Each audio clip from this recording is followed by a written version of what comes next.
Selamat malam para netizen dimanapun kita berada, salam inspirasi bagi kita semua ya.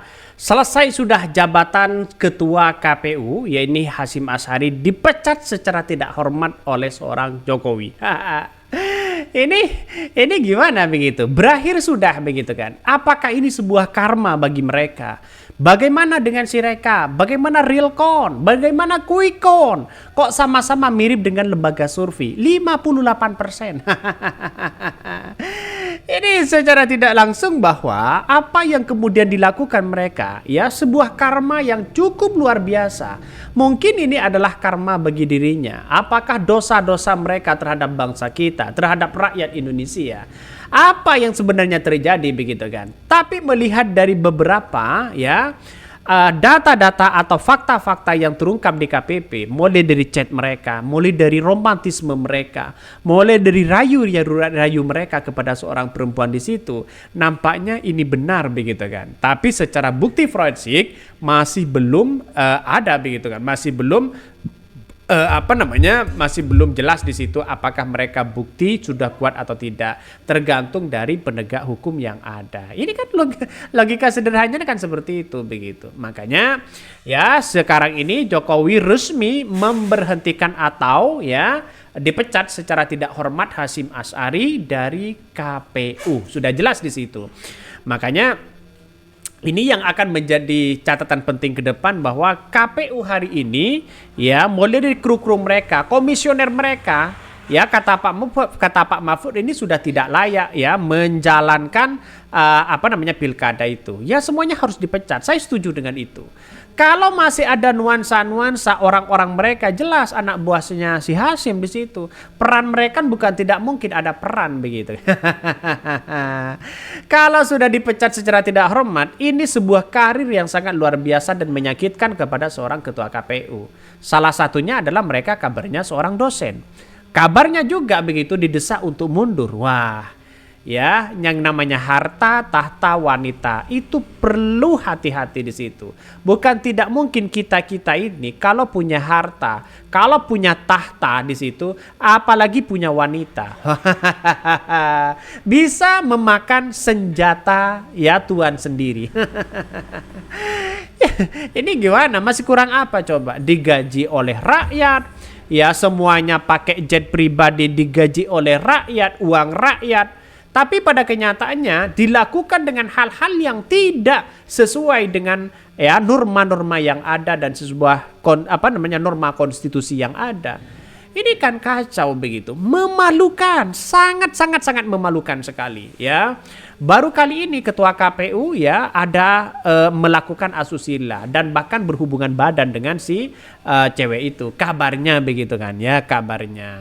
Dan bahkan sebelumnya dari KPU Pak SBY pernah mungkin dipecat begitu kan. Terus kemudian dari seorang Jokowi, semuanya ketua KPU itu banyak yang punya masalah. Ini ada apa di situ begitu. Makanya wah ini kalau seperti ini terus maka bangsa kita tidak akan pernah maju-maju begitu kan ya. Dipreteli sana sini. Maka Jokowi sudah memberhentikan tidak hormat Hasyim Asy'ari. Mari kita baca ini komentar dari netizen ya. Bahkan habis manis sapah dibuang. Sepah dibuang. Benar juga begitu kan. Mungkin salah satunya adalah indikasi yang begitu kuat kepada ketua KPU adalah tidak menjalankan apa yang diperintah oleh rezim itu, dan pada akhirnya mereka ya dibuat seperti ini. Bisa saja. Bisa saja itu terjadi begitu kan. Karena nampaknya adalah ketua KPU itu banyak tekanan-tekanan yang kemudian ada. Salah satu mungkin ya tekanan sana sini saat pilpres, tekanan sana sini saat pilkada, tekanan sana sini dari partai. Banyak di situ begitu kan. Mungkin ya sebagai bentuk refreshing otak mereka, harta tahta wanita ya. Jadi artinya apa? Artinya bahwa akibat tekanan mungkin para rezim ini dan itu, mungkin ya ketidakmampuan si Hasyim Asy'ari pada akhirnya mereka harus menghadapi ya hal-hal yang pahit seperti ini. Ya mereka menaruhkan reputasi mereka ya, reputasi mereka. Ini kan sudah jelas kalau ada pelanggaran DKPP, sudah jelas mereka ada alat bukti yang cukup untuk ya memberhentikan Hasyim Asyari. Kan begitu logikanya. Mari kita baca ya. Seorang Jokowi resmi diberhentikan tidak hormat ya oleh Hasyim Asyari ya dari KPU. Sudah jelas. Presiden Joko Widodo atau Jokowi resmi memberhentikan Hasyim Asyari sebagai anggota sekaligus Ketua Komisi Pemilihan Umum KPU secara tidak hormat. Pemberhentian dilakukan setelah Hasyim terbukti melakukan tindak asusila seperti yang diputus Dewan Kehormatan Penyelenggara Pemilu. Pencopotan dilakukan melalui keputusan Presiden. Aturan itu telah berlaku sejak Selasa. Maka Presiden telah menandatangani Kapres nomor 73 ya tanggal 9 Juli 2029 tentang pemberhentian dengan tidak hormat Saudara Hasyim Asyari sebagai Ketua KPU masa jabatan 2022-2027. Wah, ngeri sekali nih bos, begitu kan? Ngeri sekali kalau seorang Jokowi sudah menandatangani itu. Artinya apa? Artinya ada ketidakvalidan, ada ketidaksesuaian begitu kan ya. Masalah apa yang dijalankan oleh ketua KPU ya dengan norma-norma yang ada. Padahal kemarin menjadi khotbah di situ soal manusia dan kebinatangan manusia.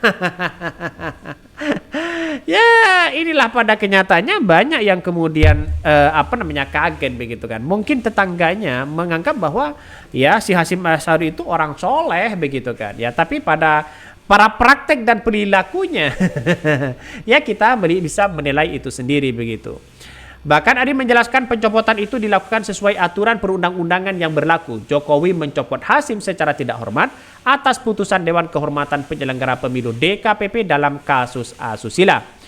Bahkan sebelumnya DKPP menyatakan Hasyim Asyari melakukan pelanggaran etik dalam kasus asusila. Hasyim terbukti melakukan pelanggaran etik karena melakukan kekerasan seksual terhadap anggota PPL Den Haag Belanda. DKPP memutuskan Hasyim harus dicopot sebagai anggota dan ketua KPU. KPU telah menindaklanjuti putusan itu dengan menunjuk Muhammad Afiduddin sebagai PLT Ketua KPU RI. Keputusan penunjukan Afif berdasarkan hasil rapat pleno tertutup yang dilakukan Komisioner KPU di kantor KPU RI Jakarta. Nah, sudah jelas kan begitu kan? Artinya ya bahwa si KPU ini, ketua KPU ini benar-benar ada masalah. Lantas apakah KPU hari ini akan minta maaf kepada masyarakat Indonesia? Saya kira tidak mau mereka. Emang KPU punya Anda begitu kan ya. Ini kan digaji oleh rakyat dan untuk rakyat. Apa susahnya minta maaf kepada masyarakat Indonesia? Ada anggotanya yang telah melakukan itu begitu kan ya. Kalau anggotanya ya klarifikasi sana sini. Padahal ini ketua KPU-nya seharusnya mereka bagaimana citra atau kepercayaan masyarakat itu kembali di situ kepada KPU. Tapi pada ujung-ujungnya enggan mau minta maaf. Logikanya bagaimana begitu? Salah di situ. Mungkin itu yang kami sampaikan. Tonton terus channel Hodari Podcast Rakyat ini.